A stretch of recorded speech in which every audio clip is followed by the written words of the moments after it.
Bem, eu sou o professor Giovanni Oliveira. Hoje, na nossa aula de Geografia, nós vamos trabalhar os aspectos físicos de uma porção do continente asiático. A porção sul do continente asiático, também conhecida como subcontinente indostânico, dando uma atenção especial para a Índia, Paquistão e Bangladesh. Vamos lá? Bom, primeiro vamos trabalhar aqui o aspecto do relevo da região.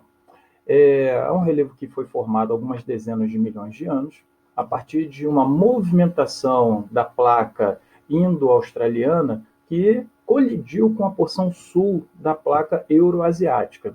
E assim, a colisão, ou seja, esse encontro entre placas convergentes, gerou ali um choque que causou o soerguimento do relevo, dando origem a uma formação que provavelmente todos vocês já ouviram falar, a Cordilheira do Himalaia, onde encontramos o pico mais elevado do mundo, o pico do Monte Everest. E além do pico do Monte Everest, existem vários outros picos elevados com altitude superior a 6 até superior a 7 mil metros de altitude. Não à toa, a Cordilheira do Himalaia também é conhecida mundialmente como o teto do mundo, devido a essa elevada altitude média e também a quantidade de picos com altitude superior aos 7 mil metros de altitude. Bom, vamos lá então às principais características dessa formação. Área de grande estabilidade geológica, porque ainda é uma movimentação que está ativa, e quando você combina intensa atividade geológica com tremores intensos, fortes, de grande magnitude na escala Richter, com grande concentração populacional, infelizmente, essas são as condições para muitas tragédias. Outro elemento importante, essa formação é classificada como um dobramento moderno, porque a sua formação é relativamente recente, se nós considerarmos que a idade da Terra é de aproximadamente 4 bilhões e meio de anos, então 65, 70 milhões de anos realmente é um intervalo dentro da escala geológica relativamente curto e que ainda está em processo de formação. Está localizado entre o norte da Índia e do Paquistão e o do Bangladesh e na porção centro-sul da China, e estendendo-se por uma área, então, bastante relevante, principalmente ali na região do Tibete, mas que não é o caso de atenção da nossa aula de hoje. Tem como consequência desse choque, dessa colisão da placa indo-australiana com a placa euroasiática, a formação e o surgimento desse relevo, e ainda temos o pico do Monte Everest com seus 8.848 metros de altitude, que é dificílimo de escalar, é muito arriscado, porque o ar rarefeito ali é bastante intenso, então poucas pessoas conseguiram chegar até o pico do Monte Everest, menos ainda sem equipamentos como, por exemplo, cilindros de gás oxigênio para conseguir resistir a essa subida que é extremamente dificultosa, além das temperaturas muito baixas, entre outros fatores. E ainda destacando aí um número elevado de picos com altitude superior aos 7 mil metros de altitude, cercando o pico do Monte Everest. Nesse mapa, nós temos aqui uma distribuição, segundo o padrão de cores, da variação altimétrica do relevo dessa porção do continente asiático. Veja que no extremo norte nós temos uma predominância de cores que vão do vermelho ao marrom, ali representando a altitude mais elevada, bem superior aos 2.000 metros até aos 4.000 metros de altitude. Do total da superfície da Cordilheira do Himalaia, cerca de 10% estão localizados ali entre o norte do Paquistão, o norte da Índia e parte do Bangladesh. Pegando ainda o Nepal, ali mais ou menos, mas em destaque principalmente esses três países. Ao sul do subcontinente indostânico, nós vamos encontrar extensos planaltos de formação vulcânica antiga, já bastante erodidos, e que conseguiram dar origem, graças à forte atividade do intemperismo químico, ação da água da chuva, ao longo de milhares e milhares, até milhões de anos, gerando solos de excelente qualidade. E com essa coloração predominantemente verde, entre as montanhas ao norte e os planaltos no centro-sul, nós temos aí amplas áreas de planícies, de deposição de sedimentos, uma boa parte deles sedimentos aluviais, ou seja, sedimentos depositados pelo transbordo dos rios, também formando solos de boa qualidade, e que é aproveitada há milhares de anos, principalmente pela etnia hindu, que fixou-se ali e desenvolveu uma agricultura bastante produtiva, possibilitando o surgimento de uma das civilizações mais antigas da humanidade. Destaque para o pico do Monte Everest, localizado ali no meio do Himalaia, considerado então o topo do mundo, na sua parte meridional do Himalaia. O que seria a parte meridional? Meridional é relativo ao sul, assim como setentrional é sinônimo de norte, o meridional é sinônimo de sul. Então, na porção sul do Himalaia, nós temos uma extensa planície, a planície indo-gangética, onde, diferente do que acontece na maioria dos países ao redor do mundo, em que a população situa-se ou costuma concentrar-se próximo às áreas costeiras, na Índia nós temos uma enorme concentração populacional exatamente no interior, ao longo dessa planície, com extensos rios, entre eles o rio Ganges, e que criaram, assim, as condições ideais naturais para a fixação de população nesse grande, extenso corredor que vai do Paquistão, passando pelo norte da Índia, chegando até o Bangladesh, constituindo-se assim num verdadeiro formigueiro humano. Sim, esse é um termo tecnicamente aceito para se referir a áreas de grande densidade populacional. No interior da Índia, naquela porção centro-sul, nós vamos encontrar ali o Planalto do Deccan, uma área de relevo bastante antigo, bastante erodido, e que gerou solos de boa qualidade e o que possibilita também uma agricultura bastante produtiva.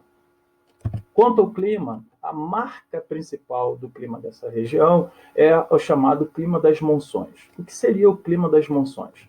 É um perfil climático caracterizado por uma condição sazonal bastante típica. O que seria sazonal? É relativo a determinada época do ano.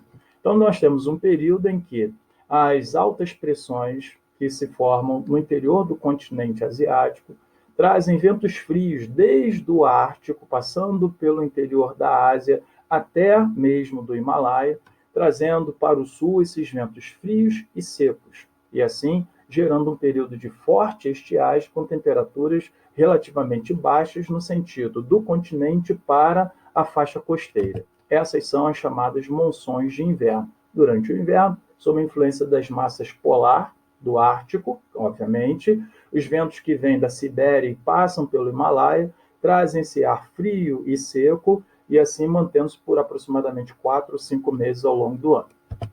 Já num período seguinte, nós temos no interior do continente a formação de grandes bolsões de baixa pressão atmosférica e o deslocamento das áreas de alta pressão sobre o Oceano Índico, que passa a direcionar ventos quentes do oceano em direção ao continente, e esses ventos quentes ajudam a transportar um elevado volume de umidade para o continente, causando assim chuvas intensas praticamente durante todos os dias, durante esse período que nós costumamos chamar de monções de verão, onde os ventos do oceano sopram em direção ao continente, levando grande umidade e temperaturas mais elevadas, e assim possibilitando intensas chuvas.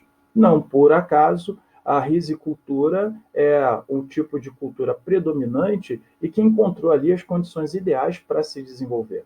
O cultivo do arroz, na sua fase inicial, precisa de solos encharcados, solos pantanosos. O arroz é uma planta típica de brejo. E aí, se você combinar o relevo que analisamos agora há pouco, com extensas planícies, com esse período quente e muito chuvoso, que alaga essas superfícies mais aplanadas, temos ali as condições naturais para o desenvolvimento da rizicultura, que é um dos elementos base da alimentação asiática.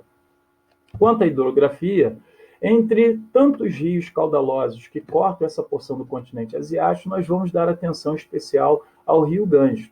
Claro, temos outros rios importantes, como, por exemplo, o Brahmaputra, que corre mais ao norte, que acaba desaguando também no Ganges, que corre dali do sul do Himalaia em direção ao leste, desaguando na altura de Bangladesh, no Golfo de Bengala. Enquanto para o oeste, nós vamos ter também, a partir do sul da Cordilheira do Himalaia, o Indus, que vai cortar o Paquistão. Nós vamos dar uma atenção especial ao Ganges, porque, entre outros tantos rios que cortam, por exemplo, a Índia, ele é considerado um rio sagrado. existe uma relação da religiosidade predominante nessa porção do continente asiático, particularmente na Índia, que é a religião hindu, e que tem no rio Ganges um rio com grande relevância para a sua prática religiosa. Por exemplo, os rituais de purificação. É um rio que tem uma relevância também para a agricultura, por conta, no seu período das cheias, no período das chuvas, ele transborda e fertiliza suas margens, possibilitando assim uma agricultura muito produtiva que criou as condições para o desenvolvimento da civilização hindu nessa porção do continente asiático. Então, por todos esses elementos, é um rio considerado sagrado, entre outros tantos significados. Esse é o rio que pode ser seguramente classificado como o rio mais importante dessa porção do sul da Ásia, que corta ali desde o Himalaia, passando pela planície do norte da Índia, desaguando no Bangladesh. É um rio que tem uma importância gigantesca para o hinduísmo. Ele é considerado um rio sagrado e não à toa você tem ali um grande adensamento populacional e que também, em determinados períodos do ano, devido a alguns festejos típicos do calendário hindu, atrai outros tantos milhões de indivíduos que peregrinam da porção sul e central da Índia em direção ao norte para os seus rituais. Infelizmente, se de um lado o Ganges tem uma importância enorme para o abastecimento hídrico da população, tem uma importância gigantesca para a agricultura de um país superpopuloso e que tem também essa característica de uma importância religiosa muito grande, também é um rio que apresenta uma série de problemas. A questão do saneamento básico, despejo de esgotos, resíduos industriais. É um rio que também é objeto de rituais funerários e, por isso, apresenta um elevado nível de poluição. Não é por conta da poluição que a população indiana deixa de vê-lo como um rio sagrado, mas há, de um lado, essa importância gigantesca do rio Ganges, mas do outro também há um esforço em melhorar a qualidade de um rio que atende aí centenas de milhões de pessoas, uma vez que a Índia é um dos países mais populosos do mundo, só em termos de população absoluta menor do que a população chinesa, que já alcança mais de 1 bilhão e 400 milhões de pessoas. A Índia já está chegando ali na conta redonda de quase 1 bilhão e 300 milhões de pessoas, boa parte delas vivendo ao longo da bacia do Ganges. Então, a questão do saneamento básico, melhorar a qualidade do Ganges, é uma questão de sobrevivência para uma superpopulação. Quanto ao quadro físico do subcontinente indostânico, chegamos ao fim e nós vamos nos ver em breve para um outro capítulo sobre o subcontinente indostânico ou o sul da Ásia, agora ressaltando os aspectos populacionais e econômicos. Um grande abraço, até uma próxima oportunidade, pessoal.